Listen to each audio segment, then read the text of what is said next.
Welcome, low ego action heroes. This is Debbie Levitt from DeltaCX.com, and we're doing a special edition of Office Hours Ask Us Anything because I'm actually in the same room as probably one of everybody's favorite people online.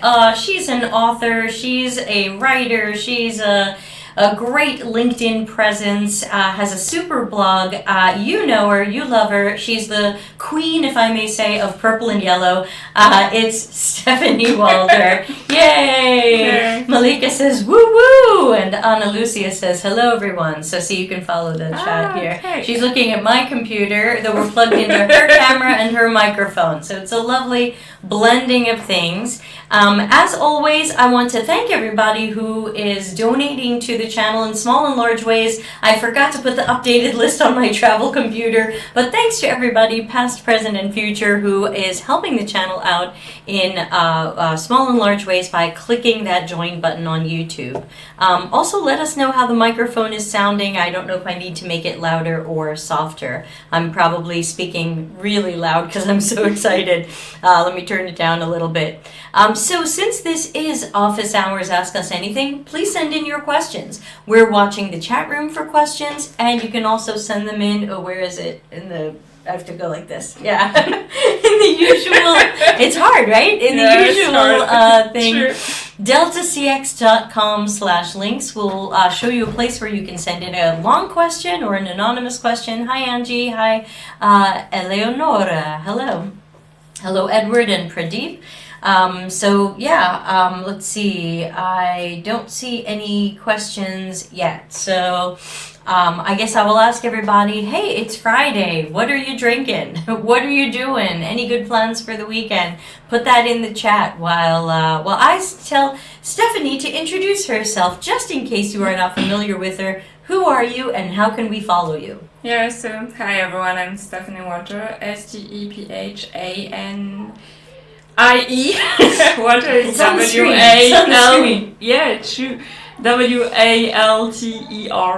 Second spelling in English. It's even worse in French. So, I'm on LinkedIn. I'm on whatever is Twitter those days. I'm on Mastodon, and I have a website, stephaniewalter.design, where I have like weekly links with a lot of tips and tricks and tools, and I talk about UX, accessibility, inclusive design mostly. That's basically it. All right. Well, we have a wonderful question up on the screen right now, which I guess is over here. Ana Lucia says, I'm drinking coffee while trying to make Google Forms do what I need. Good luck. Okay, so our first question is, how are you both today? How are you today? Yeah, we had a fun ride with Debbie this morning. It was really, yes. We need to take a picture of the bikes. We have like fat bikes, which is like gigantic wheels. Yeah, we have big wheel e-bikes. We bought ours, and I'm saying we because my husband's in the other room playing PlayStation.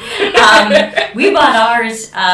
We were inspired by Steph when she bought her e-bike, so we're like, holy crap, we should do that too. And so we weren't able to get the same model she has, but we got something. So today, Steph took us on a cycling tour of Luxembourg City and the outer lying areas with some happy cows. And a lot of detours. A lot of detours. I wasn't expecting that. That's okay. We were really impressed with how much you knew the area. Ana Lucia says, I love your corner with the plants. Yeah. No, I need and to they're all real. Right? Yeah. None of them were made on the Cricut machine. All of them are real. The Cricut, I don't know if... Yeah, you can see it. You see it like over there. The Cricut one. The Silhouette one, sorry. Oh, it's not Cricut? No, it's Silhouette. It's the other brand and it's not sponsored. Okay, hashtag not sponsored. Let's see. I bought it with my own money. Here we go. Not sponsored competitor to Cricut. So there you go.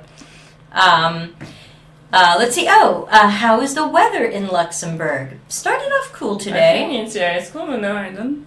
If people can see kind of the light from the sun. That is real light and real sun, everybody. Let's see. My phone says it's 23 here, and it's going to be cloudy. It doesn't look like it's going to rain on us today. Rain tomorrow. No. We wanted to go on a bike ride tomorrow too. We're going to do another bike ride. You might... Depends if it rains or not. Yeah, I don't know how we see you because you don't want to bike to us in the rain, and we might not want to bike to you in the rain, and We'll see. we shouldn't be driving our camper around the No, city. but it's public transportation in Luxembourg is pretty decent, so. Yeah, we'll have to check if we can jump on a bus or something and get to you from where we are. Normally, yeah. So yeah. Okay, so we have an interesting question from Edward, and I'm just going to copy and paste all the questions. This is how I do it. Steph, you get to watch the behind the scenes magic. I have to copy from here. It's very high tech. Copy from here, paste here, and then this becomes the YouTube description. And the question says, what are top 3 roadblocks you've hit and gotten past while becoming successful? Thanks for thinking we're successful. What are some roadblocks you hit and got past? So today, you have to understand, like, I planned the whole trip, and then it's like, oh damn, this road is blocked, we need to do it. Oh, It's literal roadblocks. crap, another roadblock. No. I think we had 3 of those today. I so. think he's thinking career Oh, roadblocks, okay. not today's construction roadblocks. Career roadblocks. I have to think about that. Can we have a music while we think, or do you have an answer? No, I don't play music because I don't want the copyright strike on YouTube, so I don't even hum. I'll try. Let's see. What are roadblocks I've hit and gotten past? I can't think of. You know, I think I'm a don't even bother roadblocking me person. I feel like I don't run into a lot of people. Don't throw too much crap at me because they know I'm not going to take it. Yeah, maybe. Roadblocks. I'm not sure I've ever felt blocked. I mean, there are times where I've wanted to get a job and something blocked that job. Oh, we're at this camera today. I keep looking at my laptop. Hi, Steph's camera. There are definitely things that have blocked some jobs I tried to get, you know, blocked by paperwork, blocked by bureaucracy, blocked by we don't know what to do with a remote worker. But usually that gets worked out. Kayleen says Steph and Deb together. Oh my God. I know, we're in the same room. Right. You know the fake stuff. No, exactly right. That wasn't a green screen. She's actually here. We drove all the way just to see her. So, you know, we made it. We have a 921 kilometer drive back to the ferry port. Oh, that's a lot. It's a lot. We're going to do it over 2 days. I don't feel like I've been very, maybe not roadblocks, but particularly challenging times. For me, it's mostly I changed job. Yeah. So I was basically doing the job of a lead with my team while our manager was away on maternity leave, and then I went to higher up saying, look, I'm doing the job of a lead on a daily basis, I'm leading the team, deciding what we work on and all of that, and they were like, yeah, actually you are doing the job of the lead. So I was like, okay, then can I have the title, the salary, and also like the liberty, because I didn't have like, if there was conflict in the engine, I couldn't take any decision. I would still have to escalate. So I was like, can I have our phrase? Like, yeah, we're gonna think about it. Oh boy. And yeah, they thought about it. That's not a good sign. Oh. So he basically ended up like, yeah, we can't really give you the lead position because there's another guy who's older than you and more senior. It's like, yeah, but he doesn't want the lead position. So how is this a problem? That just sounds sexist. And then it's like, yeah, and you have a manager saying, but you told me the lead position, I'm doing the lead position, and now you're telling me, no, but you have a manager, and she's back. So it's like, yeah, so eventually I ended up, I didn't plan on leaving the company, but I was like, man, that's kind of a bummer, and I don't really trust you that much. And then I got another offer from another company. I was like, okay. Yeah. Sounds interesting. Let's try the other one. Maybe it's gonna be better. So. Yeah, when I think about challenging times, I also think about time between jobs. When I lived in San Francisco, I didn't have a lot of time between jobs because this was many years ago and UX was hot and the boot camps weren't hot yet, so there weren't a lot of UX people who were truly qualified. So I didn't go too long without a job. But that's changed over time where we've had more people who do UX or in some cases claim to do UX, and so there's a lot more competition for the jobs, and now a lot of us are, and we'll talk about this in a few weeks. We're going to have Dr. Seth Finkel joining us live on the show in mid-July to talk about some of the depression and mental health and negative emotions that are going on with the current economy. But yeah, I would say a particularly, hi Sudhir, a particularly challenging time is when you're going between jobs. And I think when you have that period of not working, and I think for some people it makes them second guess themselves. I don't struggle with that. I usually think I'm pretty good at what I do, so I don't struggle with a sense of, oh God, I'm terrible, or I'm losing practice. But I definitely do struggle sometimes with, where's the money going to come from? Yeah, that's no, for me, I mean, like, the fun fact is the first talk I ever gave was in English and not in French. And like it was hybrid, so you had it online and also remote, and you had a chat. And my colleagues were in the chat, super nice, adorable colleagues. And the guy was basically like, I can't understand a word she's saying. She should not be allowed to speak English any time again. Like Shakespeare is killing himself, something like that. Jeez. So basically, my adorable colleagues defended him, and I didn't see it was live, but I did the mistake of looking at the chat, and then I cried that night because, like, for a second, I know you should not listen to haters, and I was like, you know what? F you, I'm gonna keep on doing conferences and in English as well, and it will go how it goes. I know I have people who are like, where are you from? I was like, what do you mean? Where was I born? Where do I was like, I can't pinpoint your accent. Are you Canadian? Oh boy. And then I'm laughing like, no. I understand why they would think I'm Canadian, because they might Canadian? they might smell a little bit of French, but I don't speak English like that, you know, so they might not know that I am actually French. That's my best imitation of a very bad French That accent. is like when Pierre Mario does an Italian person speaking English, even though he doesn't have that accent. That always cracks me up. I'm like, whatever, honey. So I would say it's hard, but don't listen to the people who hate you. And and for these times between jobs, the best thing you can do is try to save a lot of money when times are getting bad. You know, when times are good, we know we can find a job in a month or 2 or sometimes 3. And when times are like this, Hung says, are you two in the same room? We are in the same room. Real plants. And I can find things on Steph's desk that are definitely Steph's, like, you know, all the little things she makes. So. The prototype of the prototype. Yes, it's like to use the prototype stuff. Yeah, we are in that thingy over there. Ader says it's clearly AI. No, seriously, we are. Hi, Ader. How's your job search going? No, we're in the same room. Here, let me see. I can ask Google Maps where I am right now. I'll zoom it out so it's very general, so people don't see Steph's exact address. But I'm clearly in Luxembourg. So yes, we are in the same room. I recognize the plant babies. Yes. So my husband and I decided to take a 2.5-week camper trip, and we decided to leave Italy this time. Last year we stayed in Italy and went around Italy, and I said, why don't we try to see some humans this time? And so we went outside of Stuttgart to see a friend of mine. He hasn't been on the show, but you people wouldn't know him, just a friend. Hi Chris, if you're watching.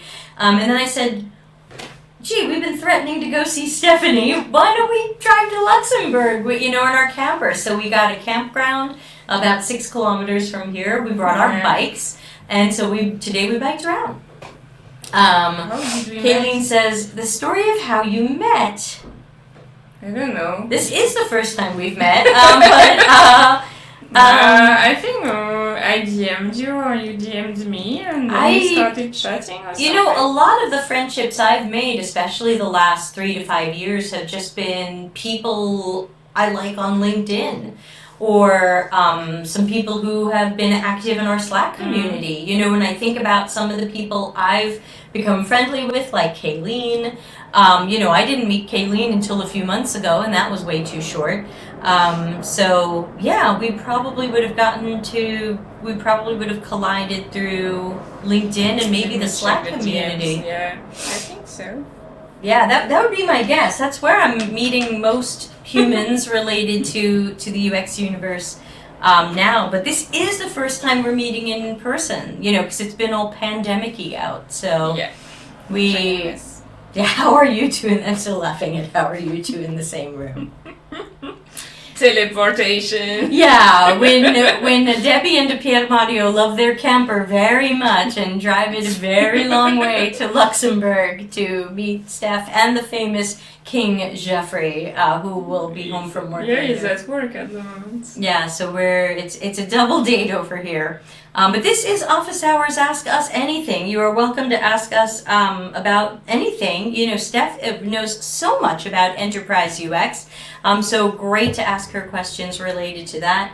I know a few things about a few things. I'll help out where I can. But if you have enterprise UX questions, Steph knows the answer. Other than that, I'm warmed. I have a little fan that I carry with me. This is not the really cool Pride fan that I got. This is the more compact fan. Ader says, job search is going as bad as it gets. Thanks for asking. I suppose it gets better at some point in the future. Yeah, I'm sorry it's been bad for everybody. That's why we're doing that show in a few weeks with Dr. Seth, where we're going to take a look at dealing with mental health and depression and the stress of struggling with jobs and not getting jobs. And so we're going to do our best to support everybody and try to give some coping suggestions. When Seth joins us, which I think is maybe July 19, we just booked it. I think Han has Han Kshu. Yeah, I don't know how. Is he around? He's here. He's how you said plant babies. Yeah. So yeah, he did a very cool video with I don't remember whom. It's online now, and it was about finding a job, and there's a lot of good tips and answering that one. So if people want to see his video, I would recommend it. He can't put a link in the YouTube comments, but hopefully people can search for that. I think that was with the UX research meetup group from Dallas. Something like that. But yeah, Google for that. Okay, Leticia. I don't know what country to pronounce you as. Leticia has a question, and we're going to answer it no matter how you are pronounced. I'd like to know what Stephanie considers being today the bigger challenges she faced on doing UX for internal services in enterprise. The show is yours. I'll be fanning myself over here. I would say it depends on the company, but in a lot of company where I went, it's like big, giant company. Yeah, it depends. It's mostly like silos within the companies where you usually work for one service or one entity like IT or something.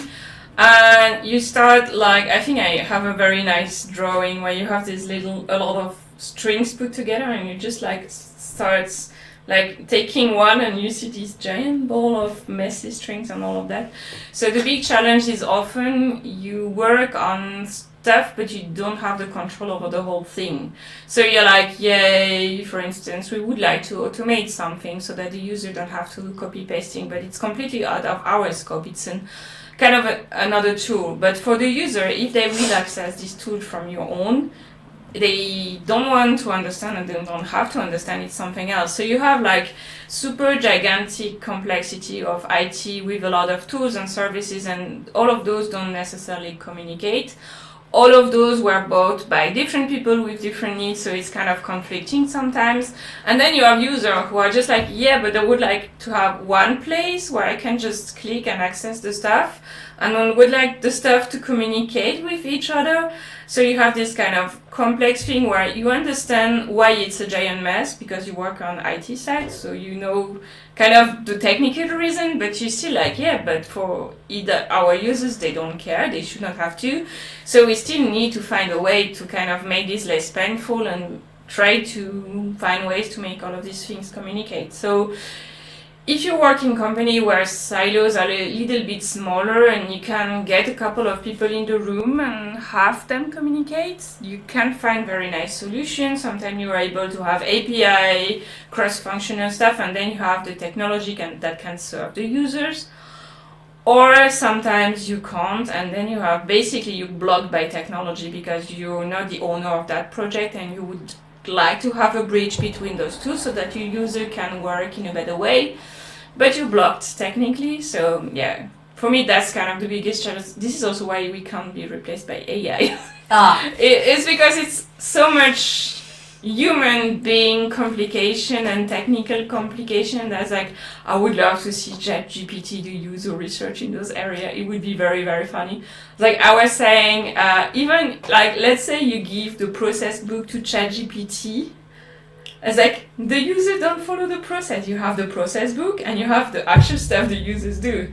So it's like we need to collect all the edge cases and all the workarounds for our users on a daily basis to just be able to start building a database or something. So I would love to see that happen, but let's face it, as long as we work with human beings and the complexity of them, I think we're fine. At least in enterprise UX. True. So you might have missed this comment from Hung, who said, Steph, you seem perfect for a contracting mid-level design role that pays $40 an hour in Texas or Florida in office only. Please send over your portfolio and resume when you get a chance. Thanks. He's trolling me because I was telling last time that I had a recruiter who came to me and had sent me something like that. It was like, you really think I'm going to leave Europe and come to the US for 6 months for a contract-based thingy? It's like, no thanks. Why would I do that? It's like, I get those too. I get like, would you move to Minnesota for a job? And I haven't found a humble way to say, I live on an Italian island.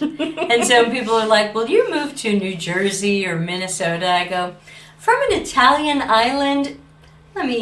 No. Yeah.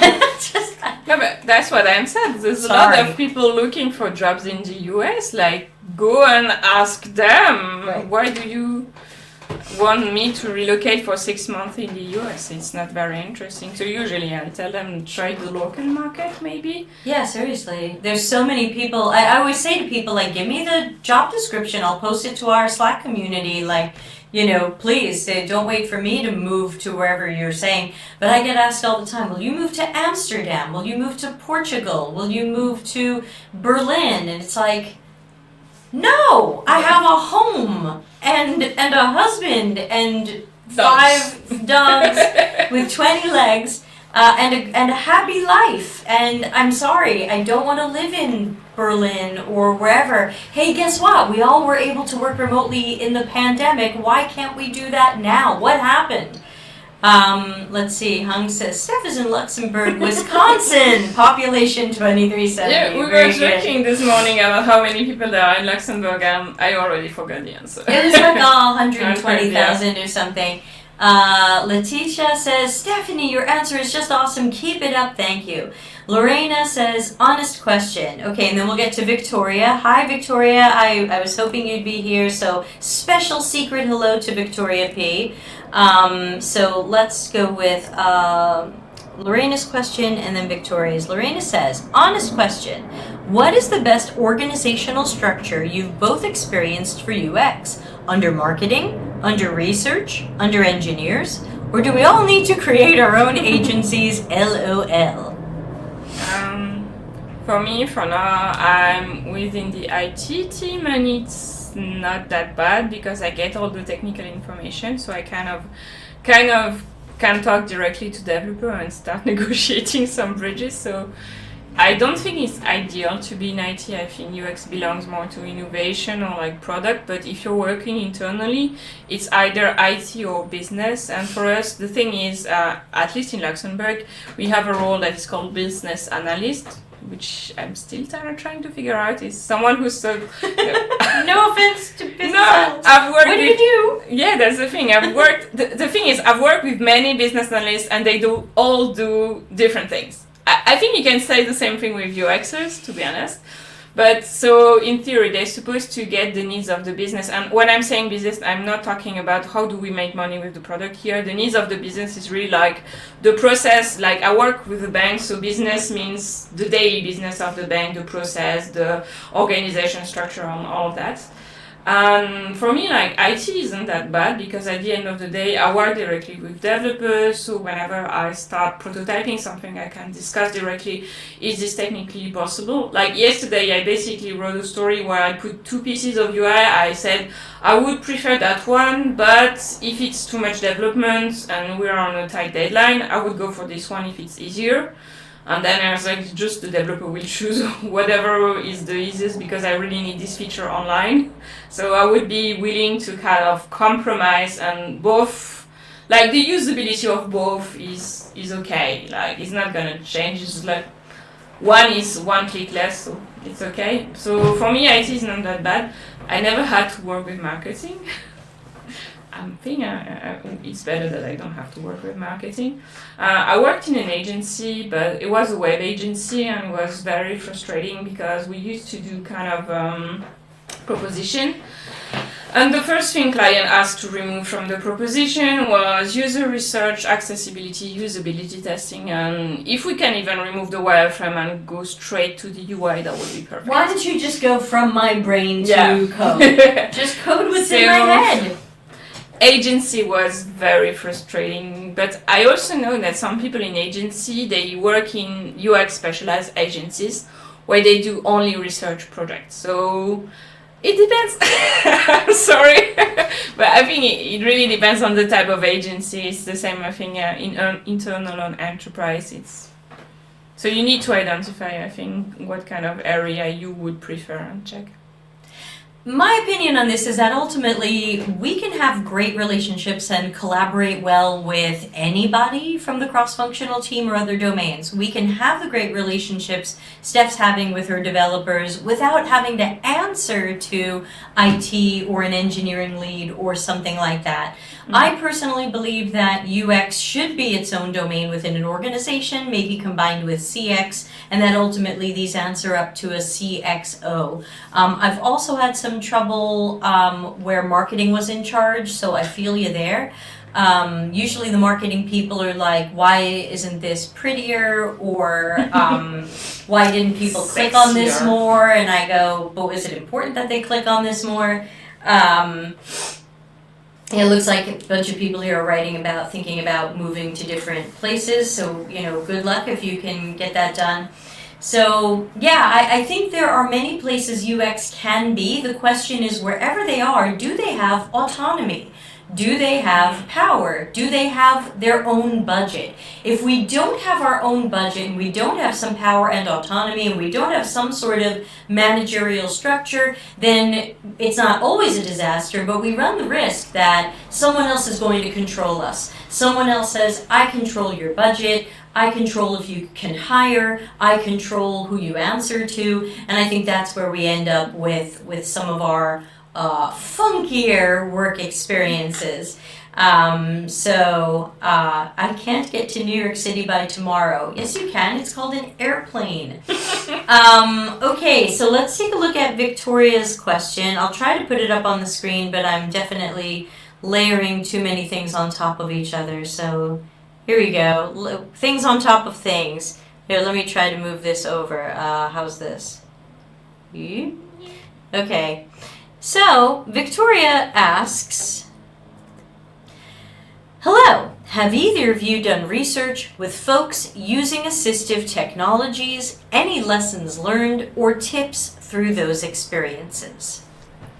The thing is, there's a lot of assistive technology, so that's the thing you need to understand. So my main tip would be check with the person what they want to use and let them bring their own computer with their own setup. If they have specific keyboard, if they have specific gear, if they have like a braille, I don't know, I don't remember how you call it. I think it's braille table or something. Okay. So where it pops up and they can feel it. So whatever they need as an assistive technology, most of the time they will configure it to their specific needs. So my advice is, don't have someone do a test on your computer. Don't pretend to be blind.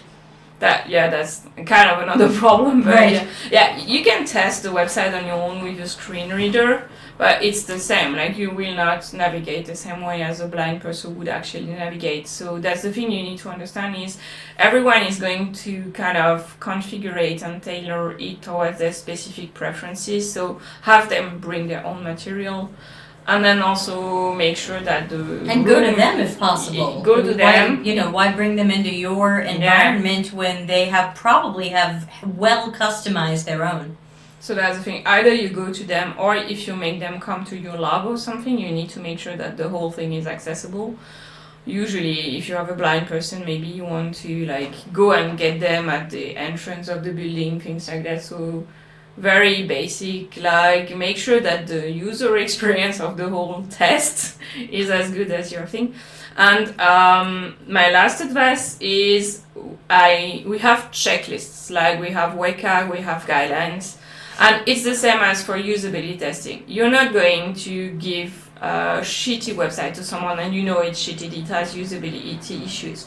So with usability testing, what you do is you go through the website with an expert, heuristics, and you fix your usability issues up front so that when you do a testing, it's actually really getting the whole experience and all of that. And it's the same for accessibility testing. If you know you have accessibility problems because you can detect them with an audit, don't do the test. Like, don't annoy someone because it will be super frustrating for them. So start with WCAG criteria, fix your website based on the checklist and the criteria, and then do a test with those people.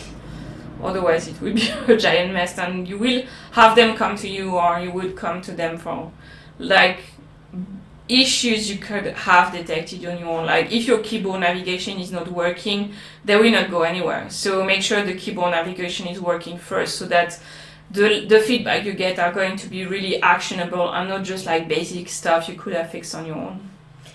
Yeah, all great points. Thank you. I haven't done evaluative research specifically with people using assistive devices for a really long time, because a lot of the companies I've worked at wouldn't make the time or money for it. They figured it would be figured out later, which of course it never is, and so that's a giant middle finger to all those people, which I hate. But when I worked at Wells Fargo in 2012, they actually employed full-time a number of people with different disabilities and accessibility needs, and those people were brought in. We usually didn't necessarily have a prototype that could work for them, like an actual prototype probably doesn't work with a screen reader, but they were able to get dev builds once we were building stuff. So I would also say, to take a step back from that, it's easy to talk a lot about evaluative testing with people with disabilities or accessibility needs, and that there are better ways to find those people than ever, and talking about making sure they're in their environment with their equipment. But in knowing Victoria, the little that I do, I would probably also say we need to talk about the generative research and making sure that before we're building something and before we're evaluating it, that we're also meeting with these people, speaking with these people, getting to know their setups and their equipment, learning more about their how their disability affects their use of digital tools and technologies. So I would say, while I've never been given the time and budget to do that, I would want to do that, and I think we have to make it part of that larger research plan to make sure those people are involved both in the generative and in the evaluative.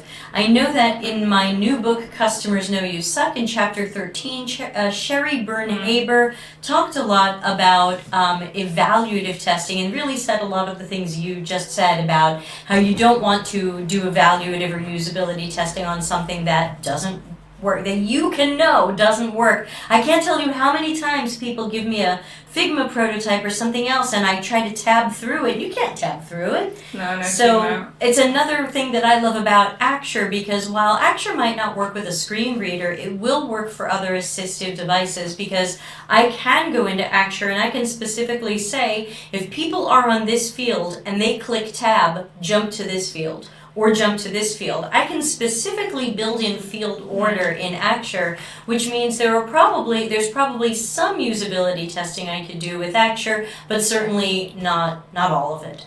That would require the a real dev build. We're getting a flood of comments here. Let me go back and read some of these. First, let me see what they are, and we'll see which ones are questions.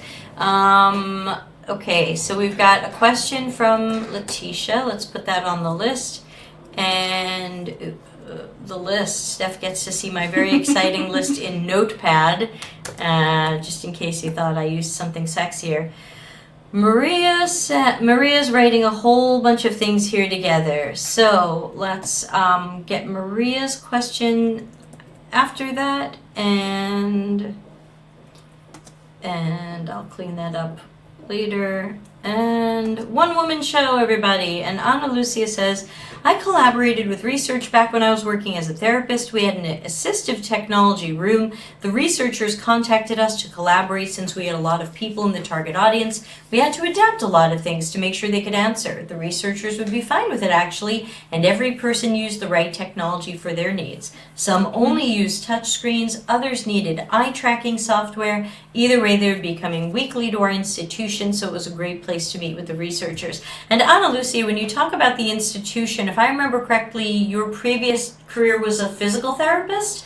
So I think you're talking not necessarily, were you talking about UX research, or are you talking about the physical therapy world, or something else? I can't always remember where all 7,000 subscribers used to work, but I do what I can. So let's go back to Letitia's question, and we'll get that up on the screen. And it looks like this. And it sounds like this. Could you both, Debbie and Stephanie, from your experience, share examples on successes of how you've managed to bring UX insights to influence design decisions for C-suite executives, to influence product design development decisions for your pool of users? Wow. Okay. Well, we don't always have access to the C-suite, but even leadership, you know. Do you have a story there? It wasn't C-suite because it was internal product developed by the company. It was a little bit complicated. It was software as a service. So what you have to imagine is you bring your car to a dealership because you have a problem with the brakes. Most of the time, if they detect another problem, they have to call you. It takes a lot of time. If you're at work, you don't pick up, all of that. So they developed a solution where basically when there's an extra problem and extra thing to repair on the car, the people at the garage, they can take picture of the stuff, they can take a small recording, so you have your mechanics with a small video saying, on top of the brake there's a leak, and then what happens is it gets sent to the client with an estimate, and the client opens it in a website, so they get an SMS with a link, and it says basically there's an extra repair, the client can check the pictures, they can watch the video, and then there's a little box that says if you accept the extra repairs before, 2 o'clock, we can still do it, and you can get your car with the extra repair, or you can just refuse it. So it's kind of to streamline the process. And one of the things is, we went there, we did a whole kind of day talking to the mechanics, really understanding how they were using the app and all of that, and we did kind of a user journey map of the usage of the app. And they were quite happy about it, but we had like two main issues with the app. One was at the end of the process, when they took the picture, they had to wait for the picture to be sent to the client to start a new process with a new car. So you have to imagine in a dealership, you have a lot of metallic part, Wi-Fi is crappy, so you have like mechanics blocked by an iPhone application. They can't take a new car because the picture didn't upload yet. And the second thing that happened is, so you have the client replies, and usually it doesn't go to the mechanics directly, it goes to the front desk, and the front desk has to say to the mechanics, okay, it's good, the client answered, it's all good, you can do the extra repair. So some of the smart mechanics, they discovered we had a history with a status. So what they would do, they would refresh the history to check if the status of I don't remember how we call the case, changed to client reply, and when the client replied, they went themselves to the front desk and say, hey, can I do it or not? So I think when I talk to you about this like that, you might saying, yeah, it's obvious, we need push notification and we need background synchronization, right? But what happened is like some developer pushed for that, but they didn't have any arguments, and we went to the mechanics, we did this whole journey, and we kind of had like actual data mechanics saying it's an actual problem, and like the whole story of the mechanic refreshing the stuff was kind of it kind of clicked for them. The process was the front desk tells to the mechanic don't need push notification. I was like, no, actually they would like to have like push notification that would say the client answered, you can do the repairs yourself. So based on that, we were basically able to kind of push forward in the roadmap those two features, and I think today it's kind of a big unique selling point of the application, like push notification. Which again, when I tell it like that, it sounds like, yeah, it's obvious. Yeah, but we had to do research, we had to go to the mechanics. Before that, no one thought about going there and really understanding how they were using it on a daily basis. So it was very nice to be able to like bring research, do the whole user journey and say, look, we have a pain point and we have an easy missed opportunity for our product and we can build it, and yay.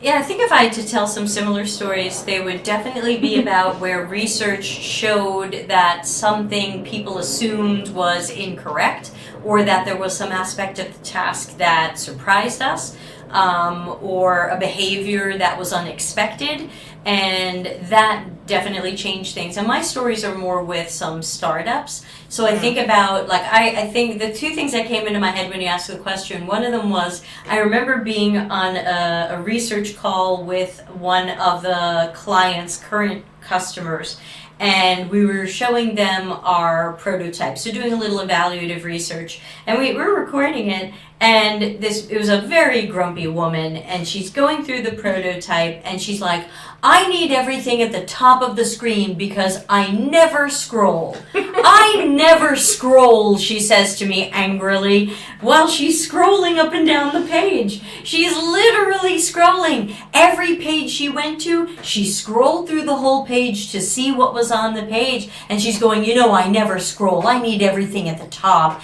And the problem was the client thought, oh my God, I have to have short pages with everything at the top because my customers don't scroll. And I said, no, ultimately they tell you they don't scroll, but this woman visited every corner of every page. So, would she do this necessarily in real life? I don't know. Does that mean we should have long pages? Probably not. But I don't think it just means that, we only have this space to work with and that's it. So that was one fun thing. Noisy Doll says, great story, Stephanie. And then another one is a recent research project that we did a few months ago that I've been talking about, where we found that people, and this was generative, so we weren't evaluating anything, we found that people weren't motivated to do something that the startup was hoping they would do. And the startup took that as, well, we'll have to build something that motivates people. And we said, hey, we found out why those people weren't motivated, because they had gone and done some of their own guerrilla research, like let's go into a coffee shop and ask people stuff. And I said, did you find out why they weren't motivated? And they didn't have an answer for that. And I said, we found out why the unmotivated people weren't motivated. You can't build a motivation platform because we learned this and this and this. Here's some quotes. Here's some examples. These people are not motivated and you're not going to be able to motivate them. They're just not in your target audience right now. Go for the motivated people. And they had to kind of think twice about that because otherwise they were getting ready to build a motivation platform. And we were like, no! Mani's here. Good to see you. I'm going to add your question to the bottom of the list. We do have a couple of people before you, so please hold. We do have about 15 minutes left to the show, so we have one question and then Mani, so I think we'll make it. Let's put this question up and zoom it out. I think this was Maria's multi-part question. Let's see. I know it's a little small, but I will do my best to read it and answer it. So Maria asked, how do you deal when you interview users and I think Maria means the users don't understand or don't keep the pace of the discourse? Sometimes I'm interviewing native English speakers and I struggle to follow them and I feel stuck in the middle of the conversation. What do you do when you don't understand accents? The example Maria gives is someone from India, which I guess for Maria is a difficult accent, because I feel quite rude when I have to ask people 2 or 3 times, can you repeat please? Ooh, I have a lot of answers to this question. What do you think? So for me, I'm lucky because I have a note taker during my session because we can't record it. So sometimes I'm kind of counting on them. My problem is not that much languages, acronyms at the bank. There's some I don't know. So sometimes when the user says the acronym, I will ask them, okay, what does this acronym mean? Because I haven't encountered it yet or something like that. But yeah, usually there's not a lot of other things you can do than just ask them to repeat. So I think it's two questions. How do you deal when they don't understand you and then you don't understand them? Okay. So usually when they don't understand me, I'm trying to rephrase the question in another way. It's not always super easy, especially like if you don't want to bias them, you kind of took a lot of time to write that question so that it's not biased. Then I try to check if I can like scratch a little bit what part of the question they didn't understand. But ultimately it's a conversation, so sometimes like maybe I'm lucky, but usually when they don't understand the question, they will like tell me what part of the question they didn't really understand. And if it's non-native speakers, I would say maybe if I know I'm going to work with non-native speaker, I try to have kind of artifacts, or usually I don't just do interviews those days, I do a lot of task analysis, and when I talk to the user, I ask them to show me stuff. So sometimes I would cheat, so I didn't catch something. I was like, okay, share your screen, show me where this is on the page, and then I see it written. I was like, oh, okay, yeah, got it. So also my other problem is they don't use the same language. So some people call it financing amount, some call it loan amount. So I would straight ask, like, when you say loan amount, do you mean the financing amount? I was like, yeah, it's the same thing. So, why do you call it loan amount? Anyway, so usually what I try to do is not just interview, but really having artifacts. It's like, for me, it's enterprise UX, so it's screen sharing of their work, stuff like that. And in Lisbon, there was a very amazing conference about doing not just interview, but really when you go to the interview, prepare some stuff. So like sentence completion, or maybe just a little board that the people can fill. And then you also have like the written stuff, so it makes it a little bit easier. So I think I find it more and more interesting to not just jump into an interview as a conversation, but more like a little exercise with artifacts that you share, and then you can build together. And also it helps taking notes, because then you are like basically filling something with the user. You already have half of the notes. So I would try to have more non-verbal stuff then.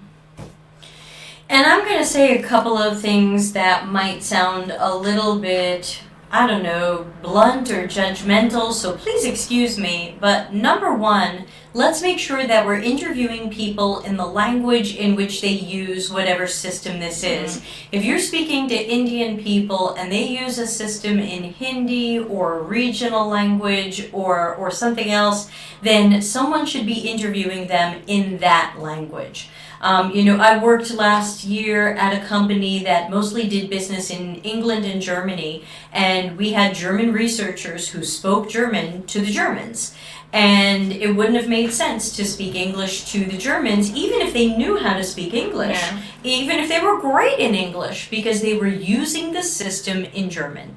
And that was the language in which they were thinking or immersed when using this system. So, and you might say, hey, it's English. And I say, okay, fine. But for everybody else watching today, always make sure you're interviewing people in the language in which that they're using the system. So even if it's America and they're using a system in English, or Arabic or anything else, or Spanish, you want to make sure you get researchers who are fluent in those languages to do those interviews.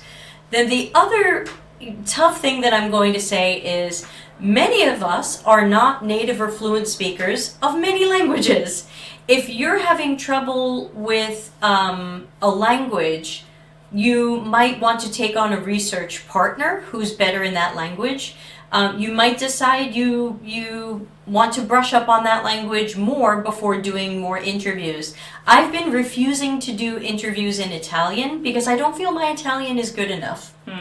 And I know that if I did Italian interviews, I'd probably feel worse than you do, because I know where my Italian is. It's not there. It's extremely conversational. I can live very happily and talk to supermarket workers and doctors and the woman who cuts my hair, but I probably would not do a very good user or research interview.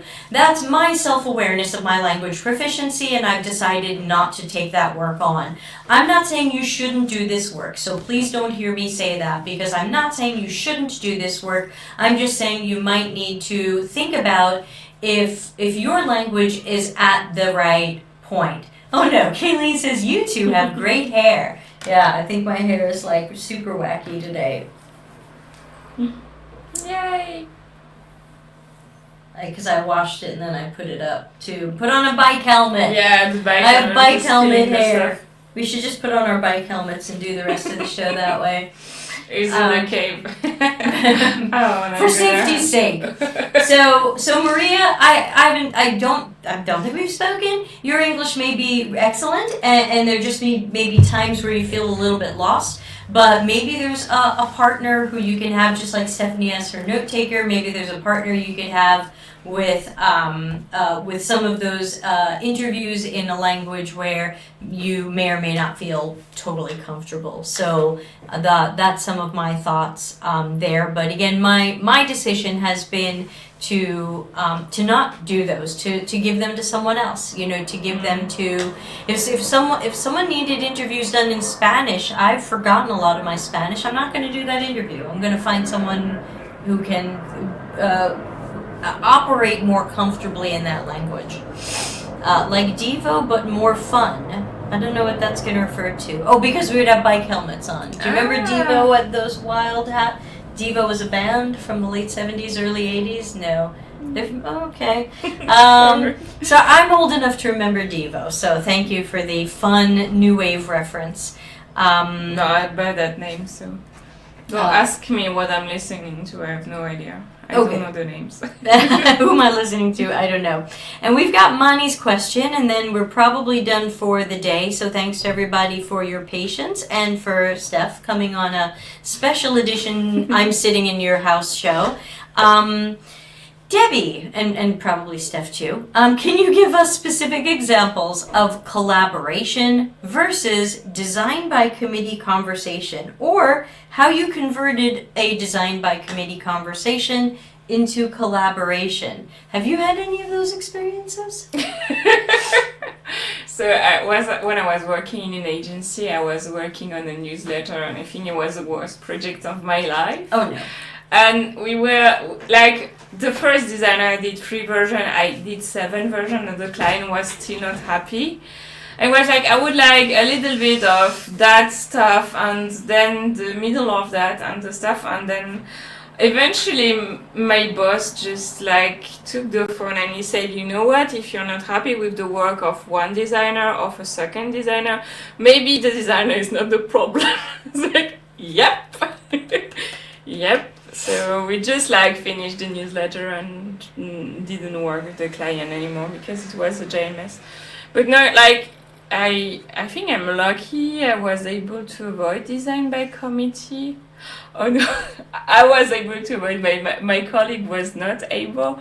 So what happened is like basically he was working with the marketing team on coffee website. So the goal of the website was to sell coffee machines and all of that, e-commerce website.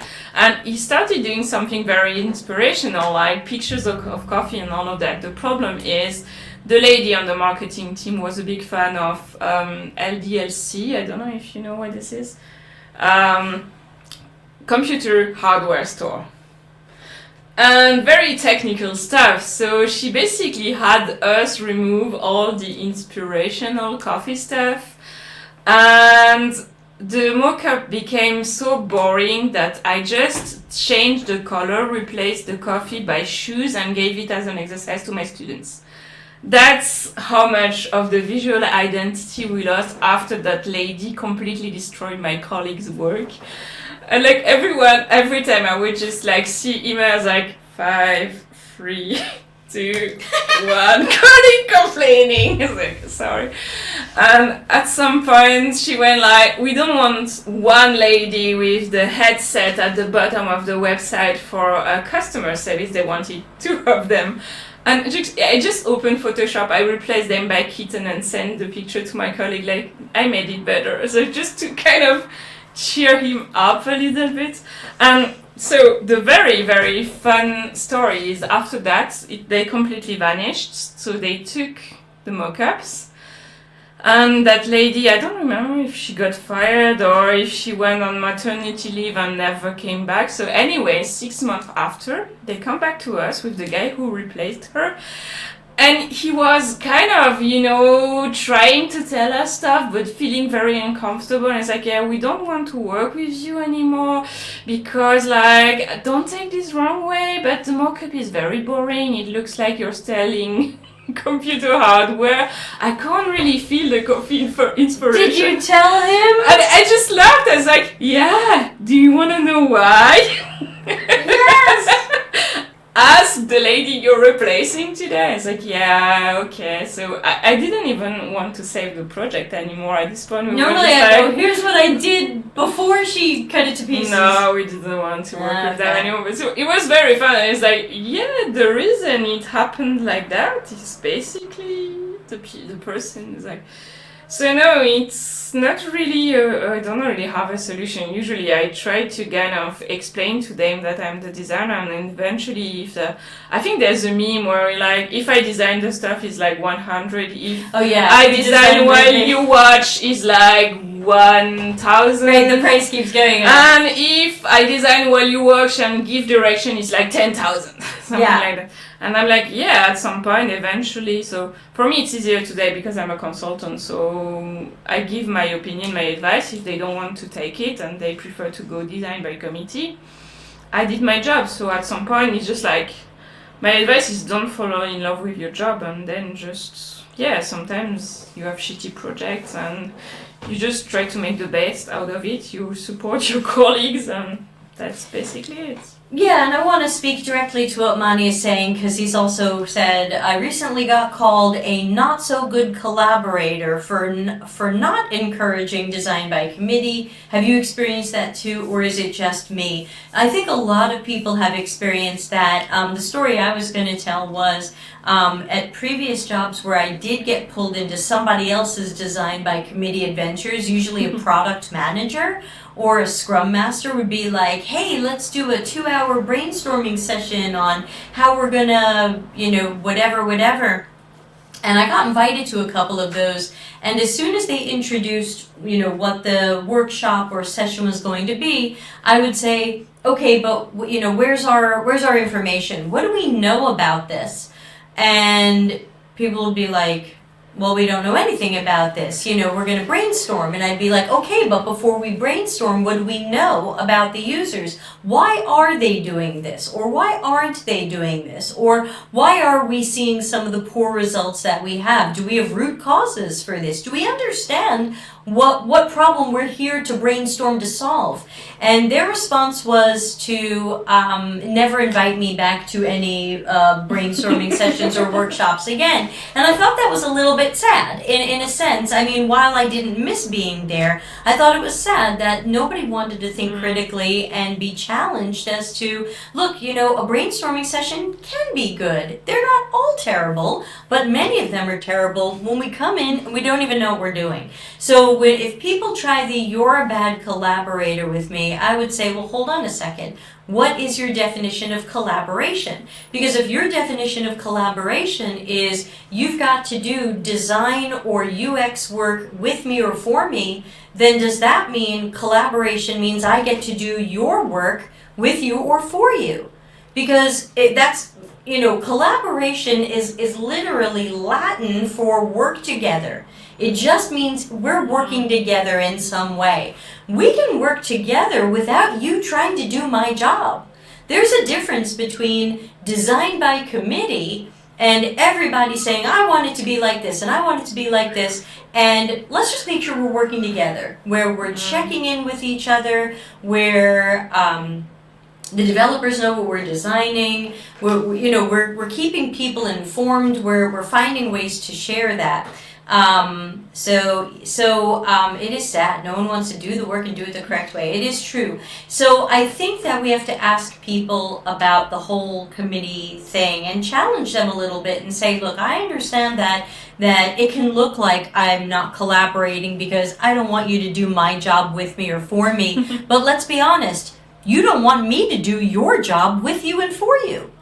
So I don't think I'm really doing anything that special. If you think my work should be some sort of group exercise, can we please make your work a group exercise? That would be fun for some works. And that's usually where people go like, oh, because I have had some of those conversations with product managers, like product directors at some companies who said to me, I want our product managers to do UX research and UX design. And I said, okay, I'm not for that, but let me ask you this. How much product management are you going to let the UX researchers and UX designers do? And there was just silence. I want to do front-end development then. Could be very fun. And they would say, well, but the UX work is a backlog. We got to get more people on the UX work. I go, well, then why don't we hire more UX professionals and specialists? It doesn't help the UX team to have people who don't do this extremely well doing it. And I always jump right in. This is where I don't even take a breath. I just keep going. And I say, have you ever thought about what it's like to apply for a UX job and go through 3, 4, 5, 6 interviews and a design or a research challenge and be questioned by product managers and engineers?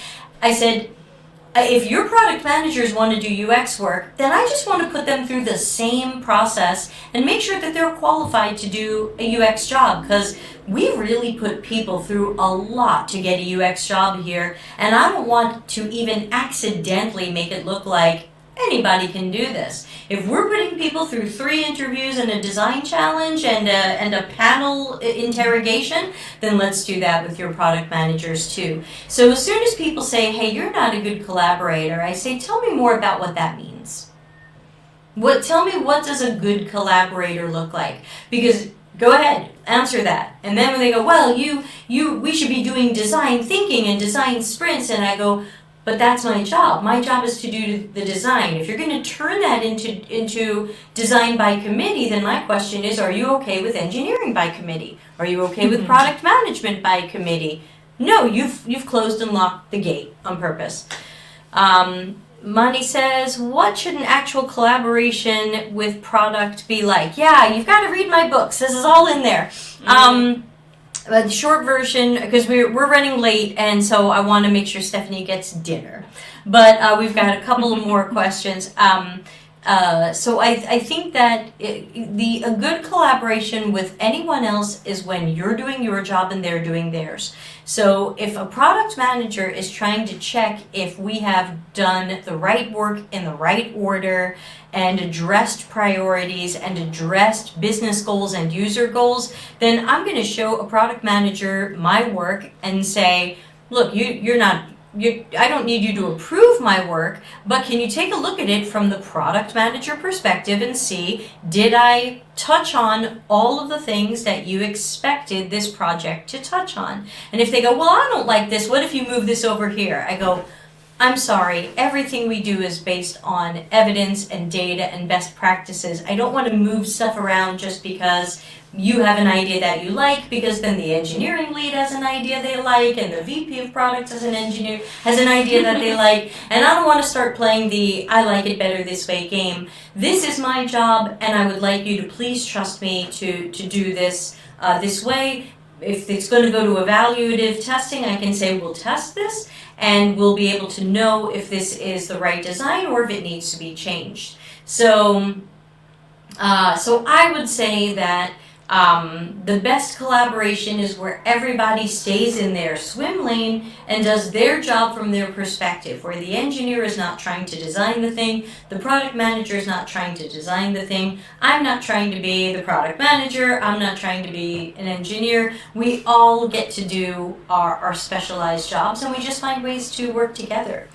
Last question, sorry for running late, is from Ana Lucia, who had a follow-up to the earlier question. Thank you, Mani.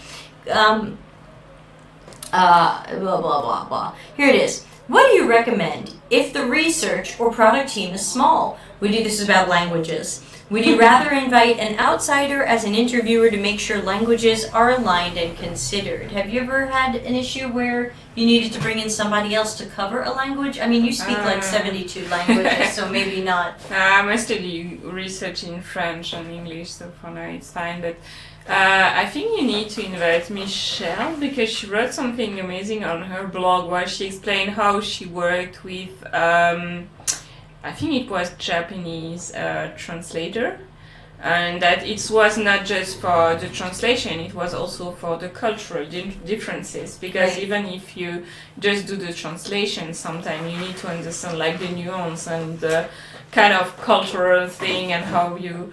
I don't remember the exact thing in the article, but she was like explaining how having an interpreter, how do you say that? Yeah, you can Like say really interpreter. Interpreter, yeah. Helps to really like translate words but also culture, and then that person also help prepare the interview, prepare the activities and all of that. It's on her blog, so yeah, I would That's say... CuriosityTank.com. Yeah, Curiosity Michelle Ransom. Yeah, CuriosityTank.com. So she has good content on that, and for me it's kind of like I work in Luxembourg, but I work for the European Investment Bank, so I have a lot of cultures, and I know sometimes like I know how to behave with the German people. I know with the Dutch and a couple of other people, so I think you get kind of used to it also at some point if you are kind of working in a multicultural area. But I would say I really like her advice, which is if you're going to work with someone in other languages, it's not just like doing translation during the interview, during the test, but also like prepare with this person to make sure that even your questions, They should be part of the planning. they should be part of the Yeah. planning, making sure your question, your interview tasks, or whatever you are going to do as activities are kind of formulated in the right way. But also you need to onboard the person. Like I think you need to kind of train them as being kind of a research assistant at some point, so that can really understand. But I wonder, because when I was studying languages, you know, you have different people who are specialized in different areas of translation. So I don't know if there's some people who are specialized into maybe technical translation, or like at least working in tech, you know. It's so I would say maybe I would try to reach out to people like that. I would think it's got to go beyond the translation because, as you said, there's the cultural aspect. And I also think that there's a difference in who's sitting in the room kind of thing. Because for those of you who have my Customers Know You Suck book, this camera today, hi, I think it was chapter 24 with Seth Mbele, who closes out the book and talks about this topic. He says, look, I'm in South Africa, and if I'm going to interview other people in South Africa, sure, some of them know English because English is a transactional language in South Africa, but I'm going to get a lot more out of them if I speak their native language with them. Or he's talked about doing business in Zimbabwe and having a partner in Zimbabwe, and that those people are going to do the interviewing, and he might be a remote observer or watch the videos later or somebody else. But like, to me, I don't even necessarily want to be in the room because even my presence could throw off a cultural exchange. And so I think that that's important for me to be behind the one-way mirror, or you can't see that I'm in the Zoom or the video call or things like that. So I really think, in my opinion, and some people might disagree, I think a translator's not enough. I think that in some cases I shouldn't be in the room. If it's going to be two people from Zimbabwe talking to each other, I want to be somewhere very behind the scenes. And, you know, my presence is probably going to change people's answers or ideas. They might have ideas about an American person. They might have ideas about a white person. And so I don't want to just show up there and be like, hi, I'm the researcher, talk to me. You know, and I think this goes not just for languages and cultures, but when I interviewed recently at the job that I've said yes to, and I'm hoping to start soon, a lot of the people we're going to be interviewing in that research job will be college students. And I said, hey, look, to some college students, maybe I look like a fun, interesting person to talk to, and I'm sure to some college students, I look like their grandma. So I think we have to remember, I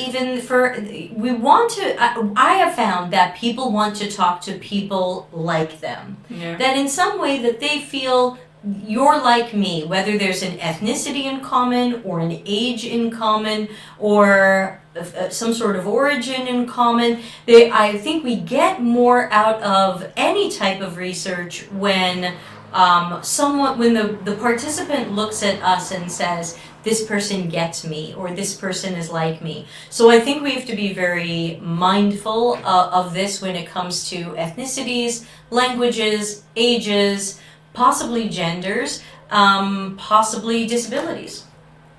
Where are more researchers with disabilities to research with people with disabilities? So I think there's a lot more conversations to have here, but we're already running 11 minutes late. So I am going to cue up our closing theme song and just thank Stephanie again for letting me broadcast from her super awesome home office and craft room. Stephanie, again, remind everybody where they can find you and follow you or buy something from you. Buy something from me. Yeah, I've got a template shop. I never advertise it. I'm afraid of advertising my own stuff. So mostly StéphanieWalter.design, and you have all the links over there. That's true. Easiest place. Yes, and I'll put away my fan and go to some other part of the house. But thank you. Thanks to everybody who joined in for our random impromptu adventure. We'll be spending the rest of the weekend cycling or hiding from the rain. And thanks again to Steph for her hospitality. As for our next show, I am traveling the next few days. So the next show is going to be a special early edition of Practicing Critical Thinking on Friday, a week from today. I'm starting to move the shows earlier to accommodate the job I hope to be starting. So that's going to be at 3 p.m. Italy time. Check your clocks for what the hell time that is for you. Thanks to Mani, Malika, Kayleen, Noisy Doll, Maria, Letitia. Thank you everybody for coming. If Victoria P is still here, and I said Malika, I just didn't want to forget her. Ana Lucia, of course, and a couple of other people who joined in the adventures. Thank you for attending the Delta CX show. Thank you to Kayleen for being the traffic warden. And Hung was here too. Yes, thank you to Hung. All right, everybody, I'm going to play us out of here. Have a great day and see you next week. Bye. Customer centricity as business intelligence. Visit deltacx.com to learn why we are